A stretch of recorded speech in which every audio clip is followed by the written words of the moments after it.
All right, Jane, we are live. My name is Jake Duesenberg. I'm the president of Action for Liberty. I'm here with Jane Moss, the owner of Boardwalk Bar and Grill in East Grand Forks, Minnesota. Now, that's just slightly outside the metro area. Do I have that right? Do I have my geography right? Yeah, you're a little bit further, but You're so far from the liberal zombie apocalypse that you probably can't even yes. smell the stink. Because if people are watching this from outside of Minnesota, you have Minneapolis and St. Paul, which is cushioned by a suburb, which is going Democrat, Republican, depending on election cycle. And then you got greater Minnesota. And when we say greater Minnesota, we mean greater Minnesota. East Grand Forks is a wonderful area. Bemidji is a wonderful area. Duluth's a wonderful area. Ely, all these places. But then you got the liberal zombie apocalypse of Minneapolis and St. Paul. And that's what we get defined by. Yes, we do. Well, let's back up before we get into the current place that we're at in this battle because I know this so well. I'm very intimate to it. We've known each other for many weeks now. But let's talk about what got this whole thing started. Why am I interviewing you today? You are interviewing me because we are fighting for our right to be open. And the state is saying no. We are facing, had the cease and desist order. We defied that. We had an injunction served on us. We defied that. We were open Wednesday through Saturday. The support from around the state and other states has been overwhelming. The phone calls, the well wishes, the support, the other patriots joining in. I am in a situation now where they want to take me to court for contempt of court, but that has been canceled as of right now. We intend to open it up again on Wednesday, and we have to do this. We have to stand up and fight for our right against this illegal and unlawful order. Why do you think so many people are afraid to do this? I mean, right now, obviously, about Larvita. In fact, Correct. drove down to meet with Larvita, who infamously defied Governor Walz the Friday after Thanksgiving. And for people that don't know, Governor Walz's orders went in basically into effect right before Thanksgiving. We're supposedly going to save Grandma, right? And she defied on Friday. You actually went down and visited her. Yes. You guys were the first two that really did this. What do you think's going on in the heads of other businesses? When you say this is for freedom, why did you not see other people sign up? I think that when I heard Larvita's story, I went to visit her because I wanted to see what her strength was. Mm-hmm. And because there is that factor of fear because you don't know what they can come after you with. And Larvita is just a fireball. This woman stands on her God-given rights, which I do as well, and the Constitution. And that is being taken away from us, the liberties that we have afforded to us in the Constitution. And I understand the fear factor because it's the unknown. Yeah. You don't know what the state can throw at you. And they'll throw everything they can. And she, just having that one other person to just say, you can do it. And you telling me, Action for Liberty telling me you can do it. And we did. And you get strengthened every day with the outpouring of the supporters. All right. So people might not know this. Jane and we talk, I don't know, 6-10 times a day, right? So At least, probably. I feel like we go years back, right? I know, right? And I've only known you like 2 weeks. But Exactly. we obviously, when we first chatted with you, you were well aware with what you were facing. So if you just look at Governor Walz's executive order, Yes. what possible penalties were you facing? I'm having my license revoked, my hospitality license taken, those were the two main ones that I thought.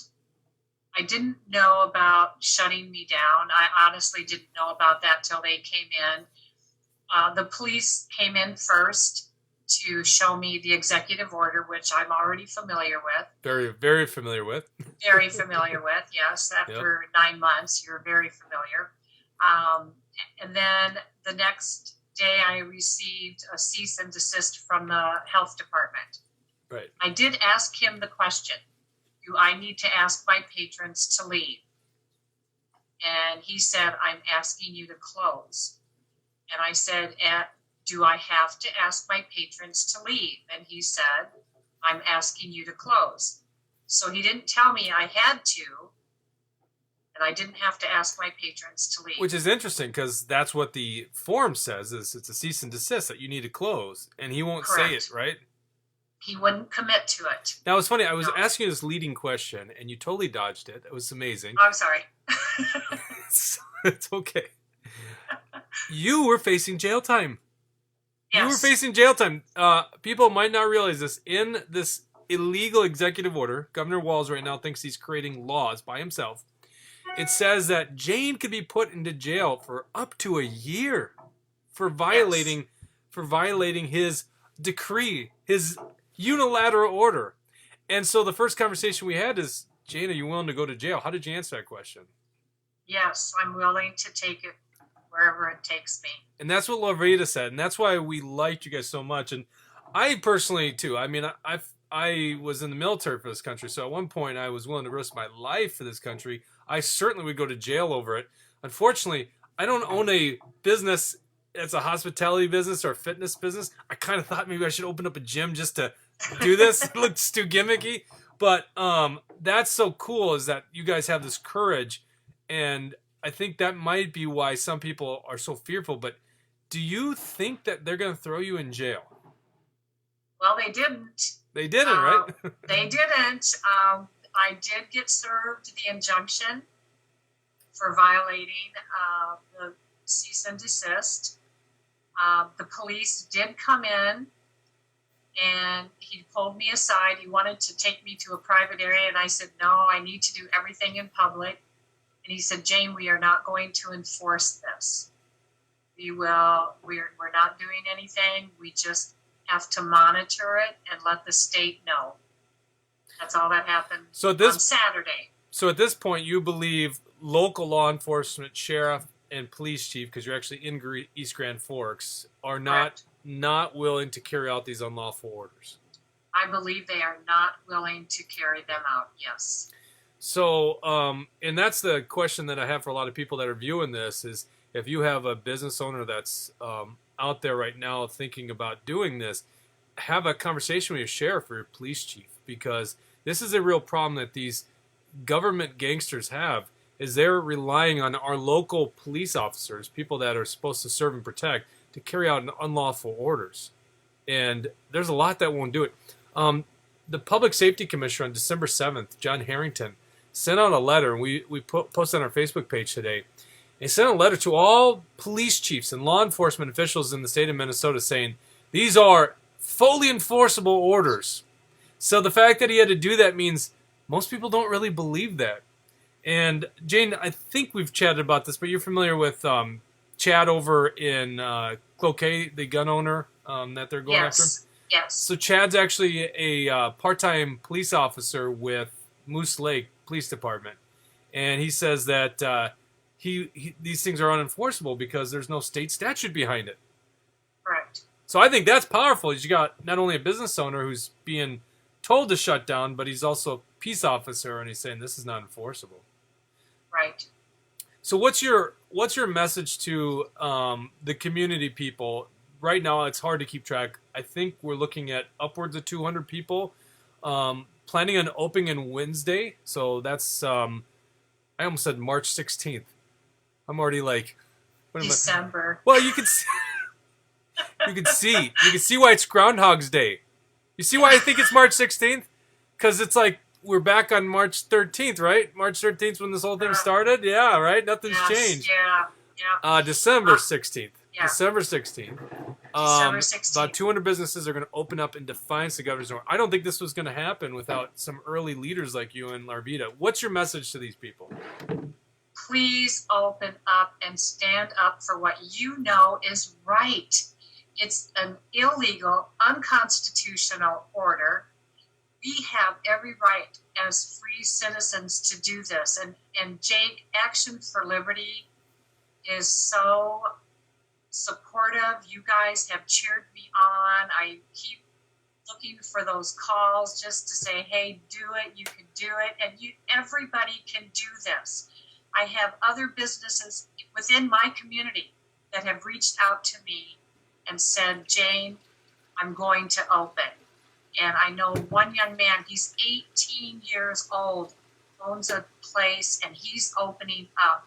He was in my place every night that I opened just to gain encouragement, to see the supporters that came in.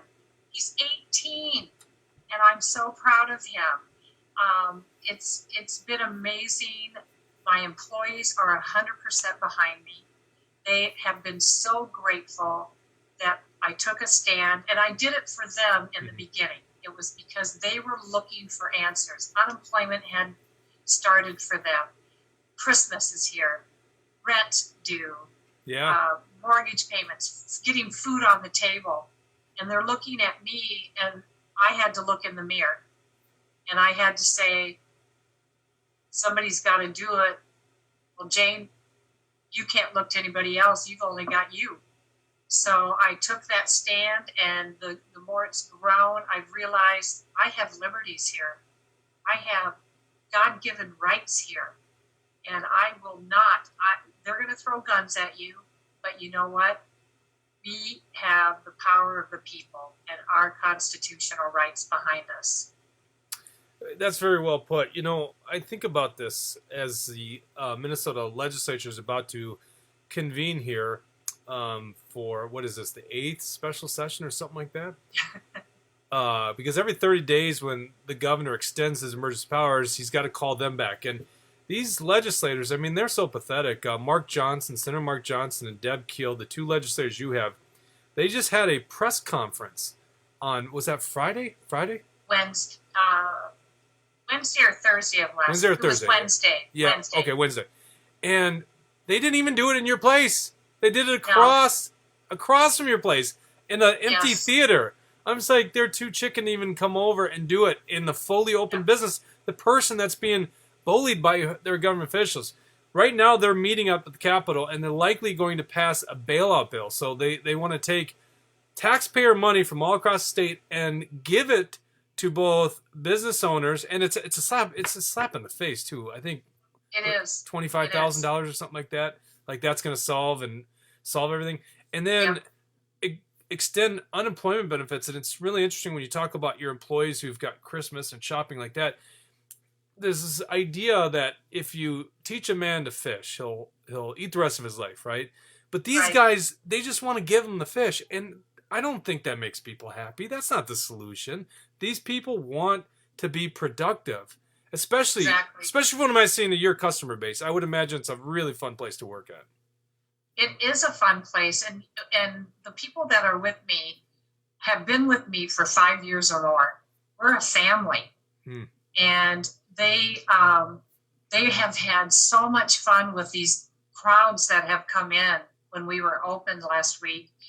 The atmosphere, Jake, I wish you could have felt the atmosphere. It was like people were having a good time. They're drinking their beers. They're enjoying each other's companies. People from Thief River Falls, from Roseau, from Plummer, from down near the South Dakota, down towards Larvita's place, people coming up and just thanking us. And they said, this is what it should be like. If you want to wear a mask, that's fine. We're not telling you can't wear a mask when you come in, but boy, they rip them off as soon as they sit down. They have been so generous, and they're what keep me going as well. Just the kudos, and we're standing with you. And I want everybody that is going to open Wednesday, because you will open. because you know you have that right. You are going to get the support. It's been amazing. Yeah, I think you were telling me people were calling because, like, for instance, I'm in Stillwater. It's 5 hours away. So I'm familiar with this energy by just going across the border in Hudson. But you were telling me people are calling from all around the state saying they couldn't come, but they bought gift cards, right? They bought gift cards. I just had a gentleman yesterday call me. He bought $100 gift cards for the, if a guest walks in, when a guest walks in on Wednesday, to hand to that person and say, that's great. Thank you. Yeah. And we've had so many people calling with gift cards, purchases, and it's just overwhelming. All right. Now, I just brought up the fact that I'm by Stillwater. I go across the river in Hudson. I avoid the stabbings. one stabbing, and all of a sudden, we got to have curfew over there, apparently. So, Minneapolis is like, hold my beer. Stabbings, we shoot people. So, in Hudson, it was 3 hour wait times. It was unbelievable what's happening. Right across the border from you is Grand Forks. Grand Forks, yep. In fact, right across the bridge, once you get into Grand Forks, the first crossroads that you come to, alone on that street, are 9 bars and restaurants. 9 bars and restaurants. And then a couple blocks away, there's 3 or 4 more. And that's so to subsist on takeout and delivery is not going to happen for East Grand Forks. It's not going to happen for a lot of places in Minnesota that are shut down because you're fighting that. But North Dakota's open. You can go in and sit down and dine. Yeah, and I'm assuming it's very much like what I witnessed here when going to Hudson. I went 2 Saturdays ago, and it's 80% Minnesota license plates. 80%? Yes. Yep. So Walz is literally killing Minnesota businesses. And exactly. I think I just saw the numbers. Wisconsin starting to decline. Just like all these states, these lockdowns don't even work because there's no scientific proof. One other thing I really wanted to cover in the short time we have, and by the way, the legislature's starting right now. I don't know if we're going to break the coverage, ladies and gentlemen, because I really believe the Senate Republicans failed us here. They wouldn't assure us publicly that they would vote to end Walz's emergency powers, which means a group like us who usually spends a lot of money and a lot of resources going after the House Democrats to get these guys on board. We've gotten 5 so far. We didn't have any assurance that the Senate was even going to vote for it. So why would we start working on the House? So unfortunately, we're going to probably have to solve that problem in January. I'm very upset about that, but I will go a different direction because I'm more excited about the civil disobedience for people like you and Larvita. I know Larvita and you have gotten shamed by people, okay? Governor Walz, if you could say he's failed at anything, he's failed at one Minnesota because there's not one Minnesota. No, there's not. 2 Minnesotas clearly. And his side of the one Minnesota want to shame and make you pay. I've even seen people say, if you get COVID, I hope no one gives you any health care and you die from it. It's like... Exactly. But here's the thing that doesn't get talked about by guys like Governor Walz is the depression. 47% of young adults having depressive symptoms. The suicide or thoughts of death is up to about 33%, a tenfold increase from a study in 2013 and 14. So when we were talking about what you did, we phrased it in the way that you gave people this community so they could come out and feel normal again. And, they want to paint you as this villain, this awful, reckless, selfish person. But you have alluded to it on here, and then, of course, in conversations, how great and wonderful the customer base is. But I think you're actually very heroic in the sense that a lot of these people, they need to get out, and you just offered them that ability. And I think that's more important than the potential of them getting COVID. Because if they're young, COVID's most likely not going to hurt them. Right. And Jake, what has been so exciting about this is my demographic here has always been maybe late 20s to up to the 70s. And I'm seeing families come in with young children and thanking me that they can get out and enjoy this. And I had an elderly couple that they were regular customers when we could be open full. And she just hugged me and she says, "We've needed this. We have missed you. And we're excited to be able to get out and enjoy and see all the people." And they just wanted to feel like COVID never existed. They just loved that feeling of knowing that everybody in there was out there because I gave them that opportunity and they took advantage of it. And it was awesome. I don't know, I don't have words to express. Your face is saying it. It was so wonderful. Yeah, your face is saying it. Yeah, and thank God you don't have a mask on, because then I can at least read your face, right? No, I think you're right. We're social creatures and we need this kind of stuff. And, if people look at what Governor Walz is doing, he's basically saying for us not to be social creatures. And it's really upsetting to me. I don't know if you know this. I don't think we've discussed this, Jane. There is a photo out there. Somebody posted they were caroling, and they caroled at the governor's mansion. And they got a snapshot. It looks like a man and a woman, and then in the background's the governor and his wife. And it shows them, on the governor mansion property. Now they're socially distanced, and I think they might even be wearing masks. But if you look at Governor Walz's order, what they were doing is against it. You cannot socially gather with anyone outside your household, even if it's on property. So here is his executive order, and he's even violating himself. Yep. But we're the bad guy. Yeah, you're the bad guy, right? I'm the bad guy. Yeah.